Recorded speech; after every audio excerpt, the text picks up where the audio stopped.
in today's tutorial, I'm going to show you guys how to factory reset your Lenovo laptop back to default factory settings and remove all of your personal files.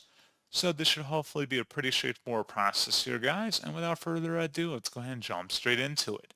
So all you have to do is open up the search menu and type in settings. Best result should come back with settings. Go ahead and open that up.